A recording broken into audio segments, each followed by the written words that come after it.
Let's get my next guest out. The age when people bandy the phrase national treasure around like cheap aftershave, I want you to gaze upon the very real thing. It's Mr. Danny Baker.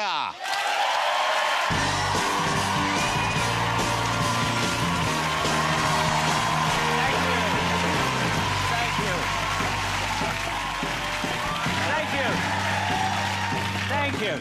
See, Thank you. Good evening, everyone. Even though there's only one way to go, I thought you might have got confused in it. No, I worked it for 11 years, this building. Well, you used to do, when this was London Weekend Television. That's right, man and boy, man and boy. Wow. Look, it's great to have you here. You know, well, thank you. The headlines last week, you would have seen it. Danny spectacularly quit his BBC Radio London show, the weekly show, in grand style, with a lengthy tirade against your former employees on air. So what triggered that? What triggered? Well, I've never been very good at authority, and I just think sometimes this job's no different from anyone else's. And so I'm told by a series of weasels, pinheads and dim bulbs that a show that is doing terrific on the network, it's not like it's in decline. You get these shows and some hotshot is coming in to take it over. You know what they did to my show? They actually just got rid of it and extended the show before it and brought back the show after it. So just swallowed it up. And they said... And I said, but it's 1, 2, 3, 4, 5 on your listen again. And, you know, it's a local radio show in the end. You know, it's a London radio show. So, yeah, so people listen again. It was always the top of the charts. Yeah, done well. And as long as they left us alone, and because they can't bear it, and like in any job, they want to interfere, you know, and a radio show's a dialogue between me and the audience, and I've got much more respect, in total respect for the audience, none for management. But because you come in every day and you do it, in the end, why won't you go out to Haringey and talk about, you know, dog crap on the pavements or traffic? And that's the thing, because it's not entertaining. You don't have to beat people over the head all the time. Most of media today operates from the idea of, if you're not scared, we're not doing our job. And just sometimes people like to talk goofy and nothing. So when they said to us, you know, oh, we're getting rid of it, but not for 7 weeks, and we don't want you to say anything. Well, I don't write caustic emails. I'm not somebody who does a waspish piece in The Guardian. I said, are you nuts? You weasel? And I had a good go, and before the thing... And I think it was good radio anyway, and I think on behalf of everyone who's ever wanted to say, take this job and shove it, sometimes you go into the abyss and worry about what's going to happen afterwards. And that's pretty much what happened. Thank you. What's amazing is the timing for them to do that is because they must have known that next week you're being inducted into the Radio Hall of Fame. I know. So at any given time to say, we have someone we're going to get rid of, that's not the time. Well, the thing is, that's very nice and great, and I'm being inducted into the Radio Hall of Fame, and I remind you that radio is only 2 vowels different from rodeo. It's not like getting an Oscar. But it's very nice of them, and of course I'll do it. But, and you know, they shower you with awards, but you can't put them on a table and eat them. No. And it's extraordinary that I seem to be, you know, everyone's radio, oh, he does this, and, you know, but... Actually give him a show, no. Why? Because he might be a nutcase. And I don't know where you go from there. So, yes, I'm accepting the highest honour while not really having a job on the radio. Well, you've still got the weekend show. You're still doing that? The weekend show goes along. Yeah, that's all right. But they're talking to you... Now they're saying they are talking to your agent, or they're talking about getting you back onto that show again, or what's the actual... I'm fine with it, but see, the BBC's a weird place. Well, it's not one group of people, is it? No, it's not.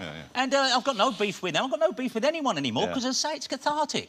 I'll see those other fellas, but in other walks of life, people have stand-up rows. In the media, it becomes columnist fodder, and I was asked, would I write columns about it here or talk about it? No, it was over. I told them directly, and they're just not used to that. Well, you know what's interesting is you are very much, it strikes me, you're kind of very present in the moment always in your life. Yes, would that be a fair thing? I've got no past, no future. You enjoy your life very much. Danny has a book out, and... you know, lots of people bring books out this time of year. This is the one I would wholeheartedly recommend. Well, thank you very much indeed. It's funny, it's made me laugh all the way through so far. But, you know, if there's one character that comes out this as the most memorable, and there's so many memorable, I think it's probably your dad. Yeah, my old man is. Who you call Spud. Everyone called him Spud. He was a docker, wasn't he? Yeah, my old man's a docker called Spud, and, yeah, of course it's a fan letter to him, but he was a very extraordinary bloke, and what we've been talking about with the catharsis in the radio is entirely... his way of doing things. I physically started to look like my old man, but he's extraordinarily funny, and he was always... And when even on TV, when I used to be on telly. I know, I might be again soon, and nobody wants that. So, I used to walk down the street and people would... And I'd go, hey, that's not you, your old man, Spud Boy! And everyone knew me, old man, because, yes, he was a dock organiser, he was a union organiser, he was a very, very, very explosive type. There's a whole thing about my sister brought home one of her first true boyfriends, and he was... it can sound bombastic, but it's not. I think a lot of people's parents are like that, and a lot of the time we hear now, you have to have ogres in your books, you have to have pain cupboards. It wasn't like that. You took notice of your mum and dad, and you always knew if you risked something new, like my sister's boyfriend did, or my brother when he bought a Donovan cap, you had to run it past the old man, and there wasn't a lot of chance of it getting past the old man. So, and forgive me, but he'd come down the stairs like my brother in his Donovan cap. My old man would go, the fucking hell you got on your head? and you... Well, it's Donovan wears one, does he? Well, give it fucking back to him. You ain't going out in there.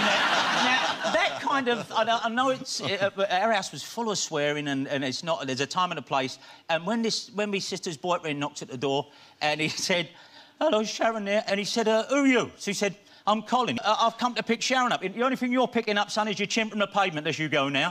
And he had a repartee and a snappiness about it. And he wasn't a monster. He just was very much of a type you don't really see anymore. But out of all of it, it's a grounding thing, because you can have highfalutin tales about Hollywood, but it's a very grounding thing to have someone in your family like that. And it was a big, big family. But the stories I like best in this, I like all the stories, but the stories about the kids you grew up with, and some of them are funny and sad at the same time. I'll tell one very quickly, and this is a story in the book which is kind of tragic, and it is, but anyone knows it, like, you know, you deal with it at the time in different ways. And a friend... There was a period in about 1968 when mohair trousers were really popular, but we were only 9, 10 and 11. Remember, mohair trousers, what a drawback. I felt like the skin had been took off your legs and sand rubbed in. But there was no fashions for kids of 12, 13, 14. There was one shop in Deptford High Street said they were going to get kids-sized mohair trousers in, and my mate Lenny said they're getting them in, Nelson's, on Saturday. He got there first and got the only pair of ones that were gold and turquoise. They were gold, they shimmered gold and turquoise. The rest of us had to do plum and blue, right? But Lenny had these one trousers. He paid 12 quid for them and saved up. 12 quid in, you know, that age in 1968. Anyway, he loved his trousers, and he was waiting for the right time to wear them. Cut to one of our other gang, let's call him Barry. Barry was just, as a lot of us did, knocking around this whole bunch of houses that were condemned. And at one time, Barry went upstairs in his house, and we're all, like, say, 11, 12, and he fell to it, and he got killed, Barry. He got killed and went through it. It was an awful thing, of course it is, and I only tell it because there's light and shade in the story. And a week previously, Barry had said to Lenny, I've got a wedding coming up, I'll borrow your trousers. And they were best mates. And he said, oh, no, I don't. He said, go on, borrow, I'll give you £1. So he gave him £1, and he borrowed him his trousers. Now, I'm not going to say when he got tragically killed, he was wearing those trousers. But Lenny went to see him. We all did, you know, you pay your respects, and he was kind of laid out. What do you think he was wearing? They laid him out in. I know, it's bad. So Lenny's walking along. I'm going to stand up if that's all right. So Lenny's walking along, and he's got to the beer, and of course and he's gone, oh, no. Oh, no. Oh, no. And of course they've gone, Lenny, we all feel him. No, and he's turned around to us, he's gone, me strides. And they said, oh, Lenny, we all feel. He's going, no, he can't go down the hole in the strides. He can't go down the hole. Well, Lenny, the poor kid did go down the hole in Lenny's best trousers. I paid 12 quid for them. And afterwards, when anyone said to Lenny, you know, anyone know we can get mohair trousers? He said, I know we can get a pair. You don't have a shovel, but...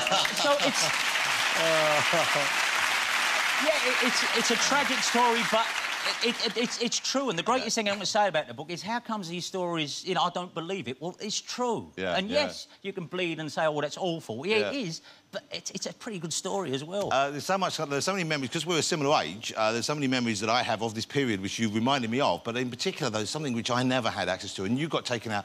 You had an older sister and an older brother, and they would go out places, and your sister took you with her boyfriend, the guy we mentioned, I think, in the White Primrose, to go and see, when you were just a young boy, still, or a youngish man, to go and see Hair. Yeah, this is the same period, and all anyone ever said about Hair in 1968 was they take all their clothes off halfway through. That's all anyone knew about it, right? But everyone said, oh, no, it's about breaking down barriers. So I thought, yeah, we're going to see Hair, because it's a great rock musical. And you were how old? I'm 1968, I'm nearly 11. So I'm going with my sister and her boyfriend to see Hair at the Shaftesbury Theatre, and it's got all this thing, they take their clothes off. But I'm thinking, well, I've heard about it, but I think what they do is it'll be brief and the lights will be down. Yeah. Well, we had 3 great seats right on the aisle, and, ladies and gentlemen, they don't turn down the lights. It is not brief. I don't remember what part it is they get their clothes off. I think it might be Let the Sun Shine In, but that seems an odd cue for getting your bum out, doesn't it? But so, let the sun shine in. Now, I'm with my sister, and there it is. There's all these equity-paid hippies just freaking throwing... And I'm with my sister, and I'm, you know, 10, and Sharon's... And she's thinking, oh, no. Oh, no. And so we're looking straight ahead, but thinking, let it be over, let it be over. It wouldn't be over. Then, even worse... Down into the audience come the cast. Let the sun shine in. Let the... They all come along the aisle and stand at the end of the rows. Now, I've got an aisle seat, and I'm 10, and we're looking at this empty stage now. And there's this bloke here, and it's going backwards and forwards and backwards and forwards and backwards and forwards. But... And so, Sharon's... And I'm swallowing something hard and jagged. And I'm looking straight, let the sun shine in. And then, ladies and gentlemen, it brushed my ear. It brushed my ear. And I was thinking, oh, no, if this is the new way, you know, give me the Sound of Music, give me South Pacific. But someone give me a flannel. Because... And we got home, and it's never been mentioned again in our house. Well, why would you? And whoever that fellow was, talk about member of Equity, bang, it brushed my ear, 1968. But you survived. I'm still a fan of musical theatre, which shows you how broad my back is. The book is great. It's called Danny Baker Going to Sea in a Sieve. It's only the first part of Danny's remarkable and very entertaining life story. But we should just check, you know, your health and stuff. There was the other big story in your life. It was, yes. I had cancer of the head and neck. There's no getting away from that. But, yes, it was for 8 months, and I'm giving off sparks. I couldn't be better. I literally couldn't be better. It's a horrible process, but the great thing is science just takes care of it. Takes care of it. They tell you what's going to happen. Doesn't always work out that way. It worked out fine for me. And, you know, the people over there at Guy's Hospital also dedicated the book to. Yeah. I'm not one of them who ever wants to sell a book on the back of my illness. But as you've asked, I'm fine. Thank you very much. Thank you. No. Okay. Thank you. Thank you. Just ironic that you got your voice back and they took your show away. Absolutely.